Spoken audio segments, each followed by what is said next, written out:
오늘도 유튜브에서 자꾸 뜨는 볼린저 밴드 매매법이니, 단타 매매법이니, ICT 매매법이니, 이런 영상들 보면서 지식을 쌓고, 또 그러다가 우연히 무슨 밈코인으로 대박나는 방법 떴길래, 이건 쉬울 것 같은데 하면서 영상 보고 막 희망회로 시계 굴리다가 댓글 보니까 괜히 돈만 날린다.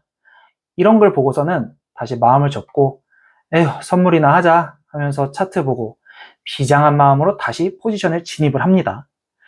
근데 익절은커녕 손절만 2번 하고 또 이건 진짜 자리다 하면서 다시 들어가지만 결국 계좌는 또 탈탈 털리고 밤에 누워서 후회만 합니다. 기법이 중요한 걸까요? 진입 타점? 그것도 틀린 말은 아니지만 진짜 중요한 건 따로 있습니다. 왜 자꾸 이렇게 되는 걸까요? 분명히 좋다는 기법 배운 대로 한 것 같은데 성과는 없는 분들, 반드시 오늘 영상 집중해서 보세요. 그동안 놓치고 있던 게 무엇인지 알게 되실 겁니다. 안녕하세요. 코인에 털린 사람들을 위한 채널 코털스입니다. 제가 생각하는 매매의 핵심은 3가지입니다. 바로 신법, 구조, 기법이죠. 앞선 2 영상에서는 신법을 강조해서 말씀드렸었는데요.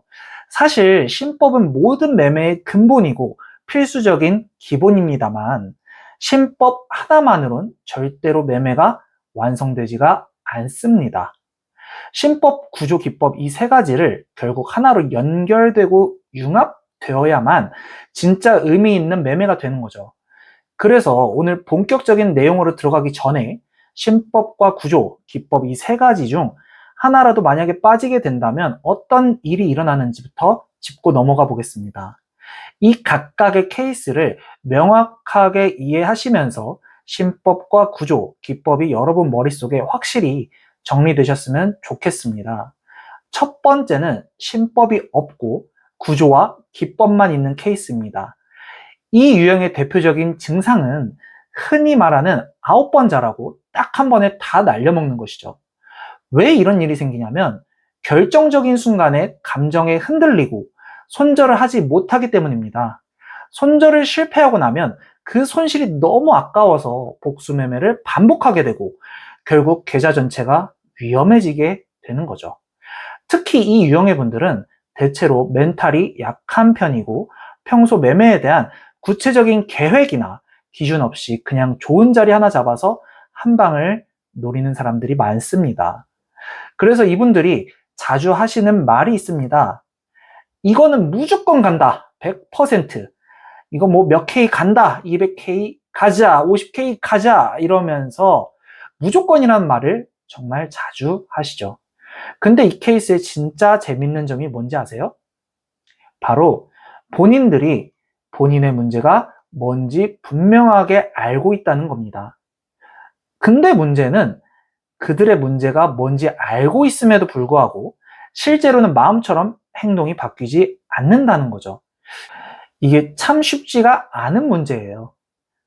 2번째는 구조가 없고 신법과 기법만 있는 케이스입니다. 이 유형의 주요 증상은 계좌를 열어봤을 때 굉장히 불안정하다는 점입니다. 뭔가 고수인 것 같기도 하고 실제로 본인 스스로도 매매를 꽤 잘한다고 생각을 합니다. 하지만 이상하게도 수익과 손실이 끊임없이 반복되면서 계좌가 크게 상승하는 법이 없고 오히려 야금야금 줄어드는 경우가 많죠. 이 유형의 분들은 특히 자신 있게 포지션을 들어갑니다만 문제는 좋은 기법을 엉뚱한 자리에 쓰거나 어떤 상황에서 이 기법을 써야 할지 명확한 기준이나 생각이 없다는 겁니다. 그래서 운 좋게 한두 번 크게 수익이 나더라도 그만큼 손해도 자주 나고 결과적으로 계좌는 잘 커지지 않아서 가장 답답한 유형이죠. 무엇보다 이 유형이 정말 안타까운 점은 자기 자신이 뭐가 문제인지 파악하기가 가장 어렵다는 겁니다. 그래서 자신감과 자존감도 계속해서 조금씩 갉아먹힙니다. 이분들이 주로 하는 말이 있습니다. 나는 잘하고 있어. 근데 트럼프 때문에, 관세 때문에, CPI 발표 때문에, 파월 때문에 시장이 말도 안 되게 움직인 거야. 이런 식으로 본인에게 문제가 있다는 생각을 잘 하지 않고 늘 외부 요인을 탓합니다. 결국 이런 이유로 제 영상 같은 것도 잘 안 보게 되시죠. 하지만 만약 여러분이 지금 이 얘기를 듣고 이거 완전 내 얘기 같은데? 하고 깨달으셨다면 그건 정말 굉장히 행운인 겁니다. 왜냐하면 문제가 분명히 있는데도 문제가 없다고 생각하는 것만큼 위험한 게 없거든요.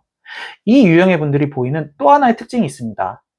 이미 좋은 기법을 충분히 갖고 있는데도 불구하고 제대로 쓰지 못해서 손해가 계속 나니까 더 좋은 기법만 찾아 헤맨다는 거죠.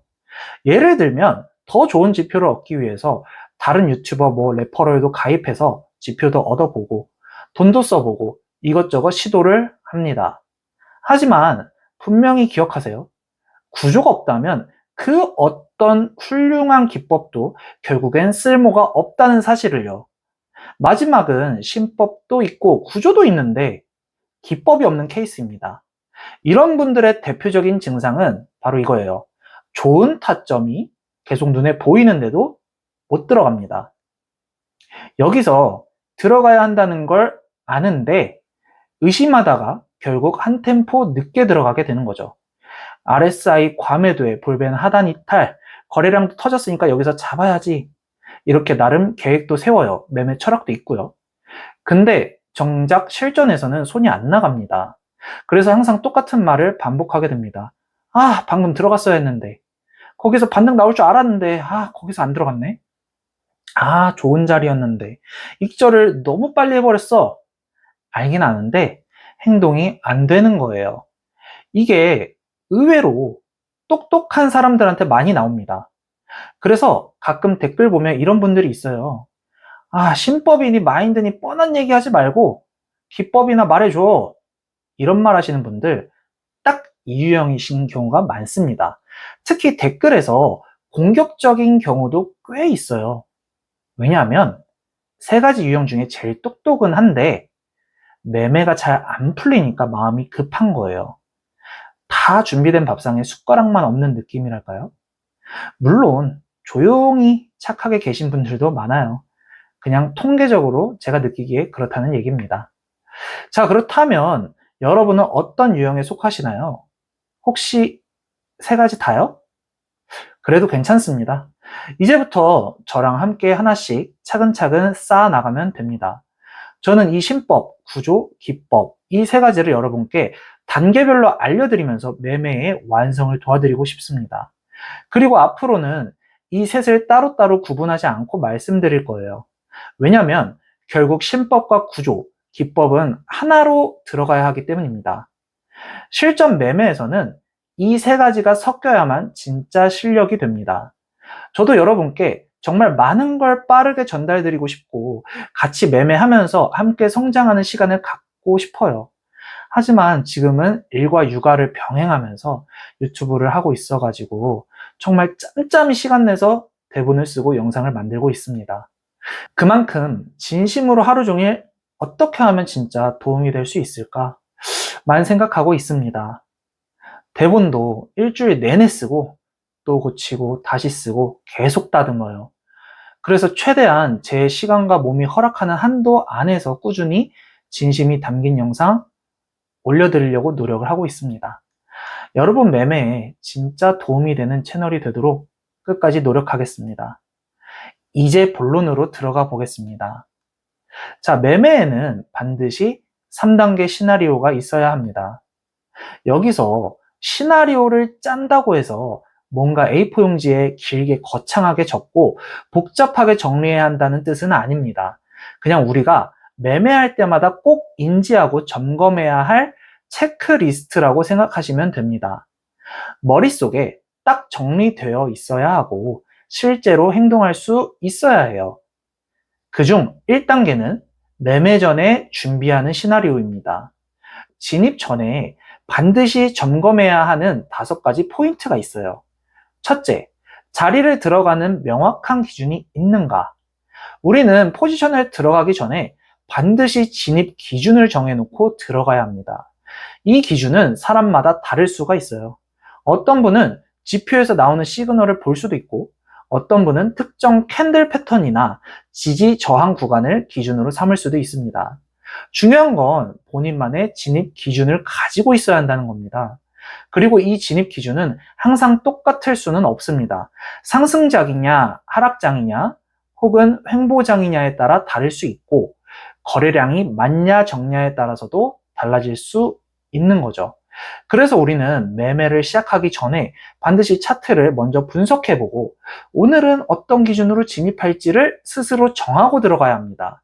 그렇지 않으면 자리가 아닌데 들어가서 손해보고, 아까까지만 해도 분명히 롱을 보고 있었는데 막상 진입은 이상하게 숏으로 들어가게 되는 그런 기적적인 일이 일어나게 되는 거죠. 둘째, 손절가를 명확하게 잡아야 합니다. 손절가를 명확하게 잡는다는 건 단순히 이쯤에서 끊자 이런 느낌이 아니라 구체적인 숫자로 심리적인 한계선까지 포함해서 계획하는 걸 말합니다. 예를 들어 볼게요. 제 시드가 5,200만 원이라고 가정해 보겠습니다. 그럼 제일 먼저 생각해 봐야 할 건 오늘 손해가 난다면 과연 얼마까지 내가 잃을 수 있을까? 입니다. 물론 아무도 잃고 싶지는 않죠. 근데 손절을 정해놓는 것과 손절 없이 버티는 것은 완전히 다른 결과를 만듭니다.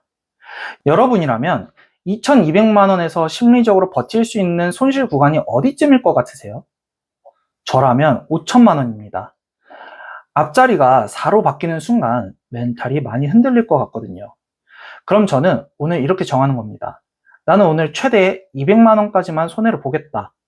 그 이상 손해가 나면 매매를 멈추고 다시 분석해서 내일 새로 들어가겠다.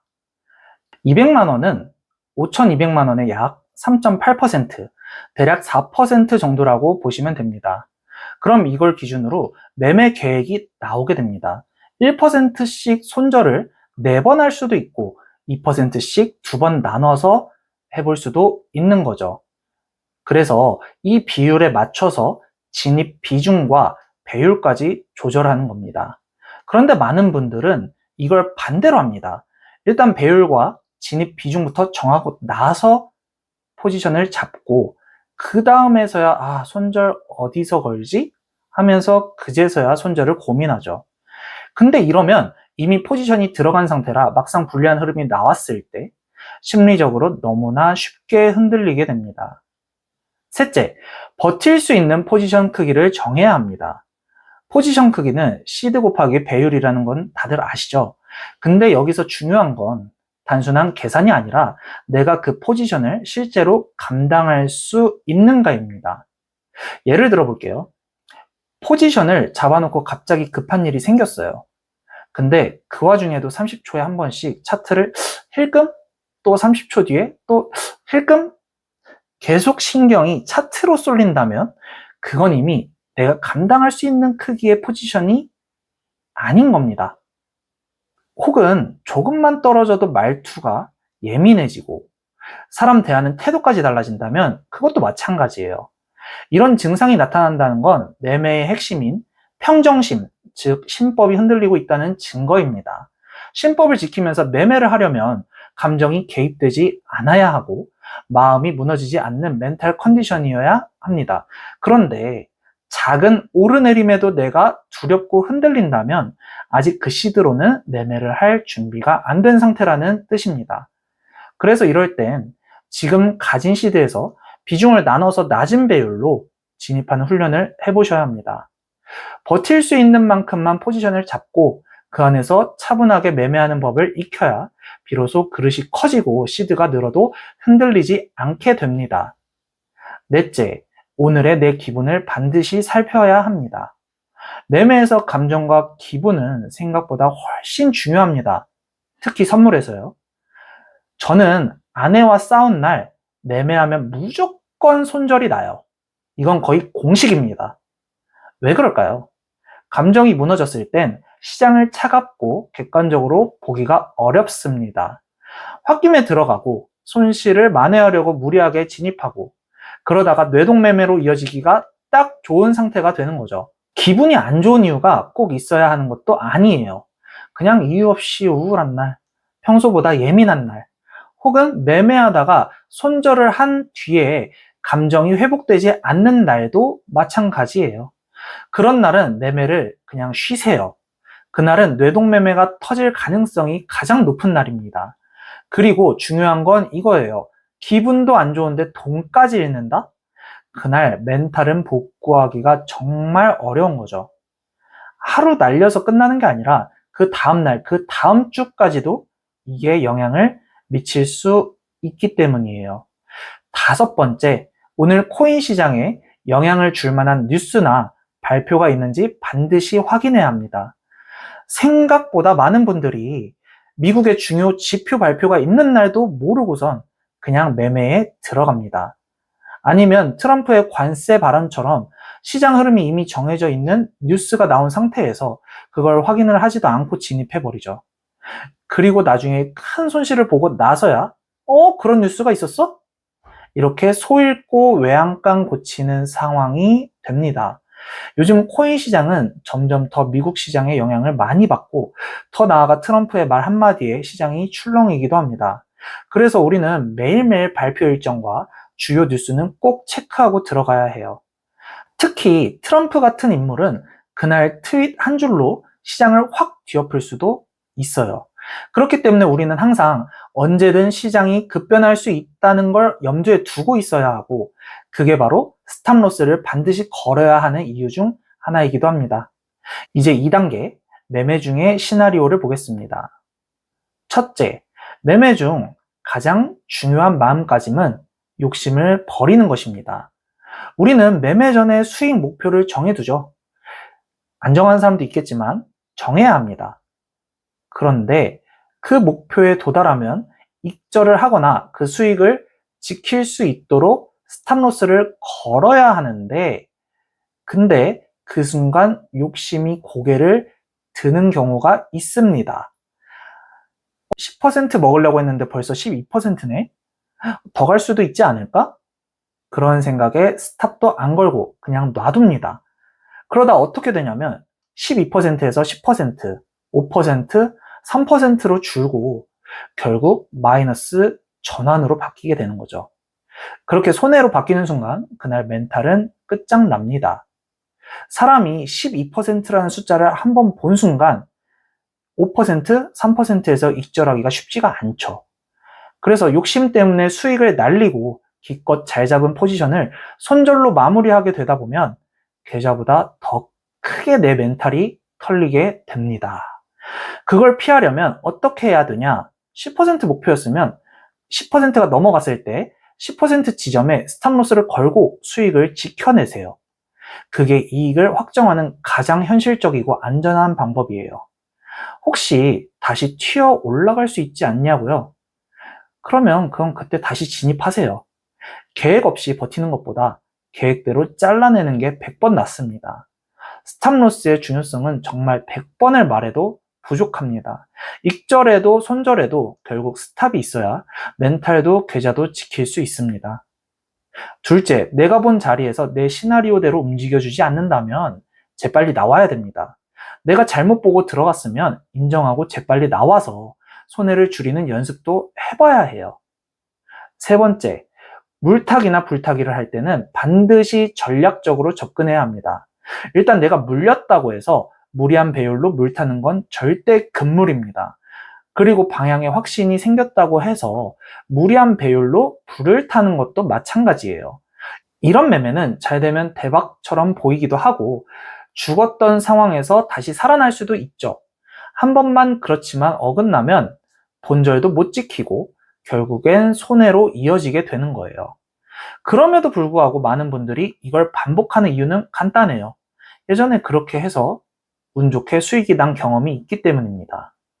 그 기억이 계속 머릿속에 남아 있어서 이번에도 한 번만 더 하게 되는 거죠. 근데 여러분, 그 한 번만 더가 결국 계좌를, 멘탈을, 흐름을 다 무너뜨리는 경우가 정말 많습니다. 그래서 물타기나 불타기는 정말 신중하게 계획적인 전략 아래서만 해야 하는 것입니다. 이 부분에 대해서는 나중에 따로 더 깊게 말씀드릴 기회를 갖도록 하겠습니다. 정말 많은 분들이 여기서 무너지기 때문에 꼭 한번 더 제대로 짚고 넘어가야 할 주제라고 생각해요. 넷째, 내가 정해놓은 코인만 매매해야 합니다. 제가 생각하기에 거래하기 가장 안정적인 코인은 비트코인과 이더리움입니다. 물론 솔라나 리플 도지 같은 알트들도 그렇게 막 움직임이 크지 않고 또 기회가 많다라고 생각하시는 분들 계시죠. 하지만 생각보다 움직임이 꽤 큽니다. 우리는 선물 거래를 하고 있고 배율을 쓰고 있죠. 비트나 이더는 어느 정도 배율을 써도 리스크 컨트롤이 가능한 편이에요. 하지만 알트코인은 1배율, 2배율, 정말 많아야 3배율 정도에서만 리스크가 겨우 잡힙니다. 근데 우리는 왜 선물하죠? 배율을 써서 더 높은 수익을 얻기 위해서잖아요. 근데 문제는 여기서 시작이 됩니다. 낮은 배율로 매매를 하다 보면 뇌가 계속 아쉬워해요. 조금만 더 높여볼까? 이 정도면 괜찮지 않을까? 이렇게 배율이 점점 올라가고 결국엔 청산까지 이어지게 되는 거죠. 비트코인에서 10배를 썼을 때 짧은 시간 안에 청산까지 가는 일은 꽤 드물어요. 근데 리플이나 솔라나는 하루 이틀이면 10%의 움직임이 나와서 청산이 되기도 합니다. 근데 문제는 비트에서 10배를 써도 괜찮았던 그 기억이 알트에도 그대로 적용되기 시작하면서 리플도 요즘에는 막 그렇게 움직임이 크지 않으니까 괜찮을 거야 하고 들어갔다가 10배도 안전하다고 생각을 했는데 청산을 당하고 결국 멘탈까지 무너지게 되는 겁니다. 정리하자면 알트 매매는 거의 운에 맡기는 매매예요. 저는 아예 추천드리고 싶지가 않아요. 만약에 하고 싶으시면 업비트 가서 현물로만 하세요. 물론 그것도 안전하지는 않습니다. 그리고 한 가지 더, 매매는 한 코인만 정해서 쭉 하는 게 좋습니다. 하나만 하다 보면 그 코인의 특유의 흐름이 눈에 익고 움직임을 예측하는 감각도 점점 쌓이게 됩니다. 비트 갈 때 이더도 가는데 달라요? 라고 생각하실 수 있는데 진짜 해보면 다릅니다. 움직임의 패턴, 속도, 반응이 전부 달라요. 그래서 여태까지 이 코인 저 코인 상승률 보고 따라 들어가셨던 분이 계시다면 이제는 딱 하나만 정해서 매매해보세요. 그게 훨씬 안정적이고 실력이 쌓이는 매매입니다. 마지막으로 3단계입니다. 3단계는 매매가 끝난 후입니다. 정말 중요한데요. 매매가 끝나면 차트를 모두 끄고 반드시 나에게 쉴 시간을 잠시라도 주세요.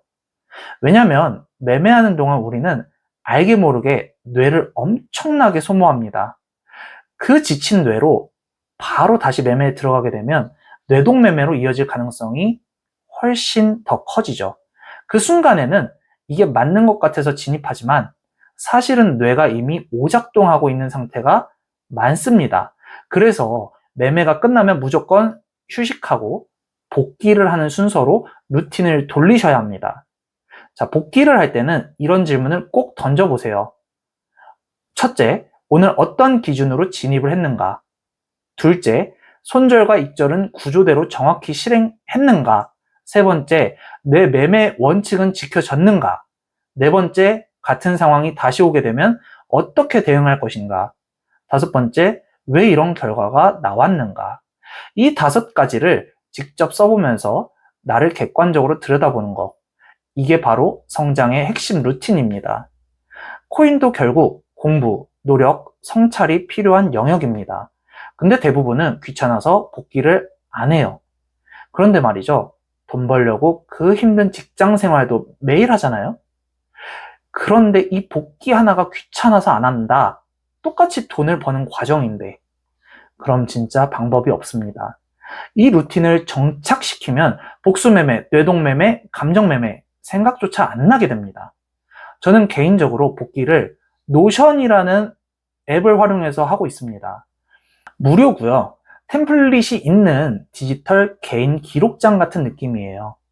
핸드폰 앱도 있고 컴퓨터로도 쓸 수 있고 두 기기 간에 자동으로 연동이 돼서 언제 어디서든 매매 기록을 남길 수가 있습니다.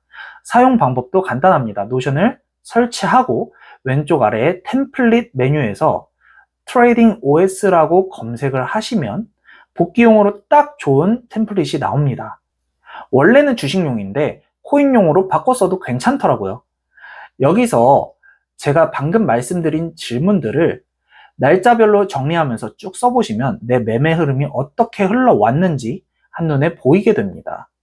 물론 노션 말고도 뭐 괜찮습니다. 종이 노트, 메모장, 구글 문서 아무거나 상관없어요. 중요한 건 도구가 아니라 기록 그 자체입니다. 만약 노션을 써보고 싶은데 잘 모르겠다 하시는 분들이 많으시면 나중에 노션으로 복귀하는 방법을 영상도 한번 따로 찍어 보겠습니다. 이렇게 해서 매매 전, 매매 중, 매매 후 3단계 시나리오를 정리해 봤습니다. 이 루틴이 여러분의 매매를 바꾸고 결국 계좌를 바꾸게 될 것이라고 저는 확신합니다. 이렇게 해서 3단계 시나리오에 대해 말씀드렸는데요.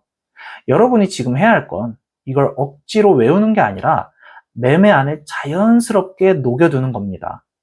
이 3단계를 구조로 익히고 몸에 배게 되면 기법은 알아서 날개를 달게 됩니다. 기법이요? 어느 유튜버에게나 배울 수 있습니다. ICT 매매법, 볼린저 밴드 매매법, 유튜브에 쳐보면 정말 수도 없이 나옵니다. 근데 많은 유튜버들이 그 매매법을 그냥 복붙해서 마치 자신만의 특별한 기법처럼 포장해서 소개를 하죠. 실전에서는 쓰지도 않으면서 뭔가는 가르쳐야 하니까, 그리고 전문가처럼 보여야 하니까, 그래서 이론만 끼워 맞춰서 설명하는 경우가 정말 많습니다. 심지어 볼린저 밴드처럼 이미 누구나 아는 지표에 이건 업그레이드된 방식입니다, 창시자가 직접 말한 특별한 방법입니다 하면서 신비주의를 더하기도 하죠. 그리고 꼭 마지막에 말합니다. 이 방법으로 저는 큰 돈을 벌었습니다. 그런데 진짜로 그 사람은 그 방법으로 돈을 벌었을까요? 그리고 여러분은 그 방법으로 지금 돈을 벌고 계십니까? 결국 본질에 초점을 맞추지 않으면 어떤 기법도 아무 소용이 없습니다. 저는 여러분이 기법에 휘둘리는 매매에서 벗어나서 본질에 점점 가까워지도록 도와드릴 겁니다. 그리고 이 유튜브를 통해 저 역시 본질에서 멀어지지 않게 되고 있습니다. 그게 바로 이 채널을 제가 계속 이어나가는 이유입니다. 마지막으로 한 가지 말씀드릴 게 있습니다. 저는 당분간 10만 원으로 1억 만들기 매매 인증을 잠시 멈추려고 합니다. 이런 결정을 하게 된 데에는 두 가지 이유가 있습니다. 첫째, 제 매매에 대한 설명 없이 수익 인증만 하다 보니까 저에 대한 오해가 생기는 분들이 계십니다. 처음에는 여러분도 할 수 있다라는 용기와 자신감을 드리고 싶어서 시작한 일이었습니다. 그런데 어느 순간 수익 인증이 영상의 본질을 가리는 느낌이 들었어요. 그렇다면 차라리 안 하는 게 낫겠다고 판단했습니다. 제 매매 철학과 구조, 방향성에 대한 설명이 충분히 전달된 후에 그때 다시 매매 인증을 보여드리면 오해 없이 온전히 받아들이실 수 있을 거라고 생각합니다. 둘째, 지금은 영상 자체의 퀄리티와 메시지에 더 집중하고 싶습니다. 요즘은 강의처럼 정리된 콘텐츠를 만들다 보니까 시간도 촉박하고 결과로도 보여줘야 한다는 저만의 압박감이 오히려 매매에 안 좋은 영향을 주는 것 같았습니다. 저는 지금도 매매를 계속하고 있고 앞으로도 쭉 이어갈 예정입니다. 그리고 이 콘텐츠가 어느 정도 마무리되었을 때 그때 다시 제가 어떻게 변화했는지 또 어떻게 계좌를 꾸준히 키워갔는지 그 모든 흐름을 함께 보여드릴 계획입니다. 여러분께 진짜 중요한 건 기법이나 결과보다 그 안에 있는 본질이라는 걸 지금 이 콘텐츠들을 통해 하나씩 전달드리고 싶습니다. 오늘 영상은 어떻게 보면 신법보다 구조에 대한 이야기에 가까웠습니다. 근데 저는 그렇게 생각해요. 신법과 구조가 없는 상태에서 기법에만 매달리는 매매는 구구단도 못 외우고 근해 공식부터 써먹으려 하는 것과 다를 바가 없습니다. 기법에 욕심내지 마세요. 기본부터 갖추세요. 그걸 갖추지 않고 매매에 뛰어들어 돈 잃는 것만큼 미련한 것이 없습니다. 그렇게 해서 잃은 돈 누가 가져갈까요? 세력은 준비되지 않은 사람들이 많아지는 걸 기다리고 있습니다. 돈은 있는데 아는 건 별로 없고 마음은 급한 사람, 딱 그들이 원하는 상대죠. 제가 예전에도 말씀드렸죠. 코인파는 전쟁터입니다. 지피지기면 백전백승. 그런데 사람들은 세력의 심리 같은 거에만 관심을 두고 정작 나 자신은 모릅니다. 그래서 뭐 한때 ICT 매매법, 이렇게 뭐 세력 심리를 알아보자 같은 게 유행했던 것도 어찌 보면 이런 맥락에서 이해할 수가 있는 거죠. 물론 ICT 매매법도 잘 활용하면 훌륭한 도구가 될 수 있습니다. 하지만 본질이 빠진 상태에서 쓰이면 오히려 매매법에 휘둘리는 결과를 낳게 됩니다. 전쟁에서 이기려면 적을 알기 전에 반드시 나를 먼저 알아야 합니다. 내가 어떤 자리에서 흔들리는지, 어떤 상황에서 감정에 휘둘리는지를 파악하고 구조화해야 나의 약점과 강점을 정확하게 이해할 수 있습니다. 이게 바로 전쟁에서 나를 아는 것입니다. 그리고 나를 알아가는 그 과정이 바로 구조화입니다. 이제는 그만 털리고 우리도 털어옵시다. 여러분도 반드시 10만 원으로 1억 만들 수 있습니다. 같이 해봅시다. 오늘 영상이 도움이 되셨다면 구독과 좋아요, 알림 설정까지 부탁드리겠습니다. 코인에 털린 사람들을 위한 채널 코털스였습니다. 감사합니다.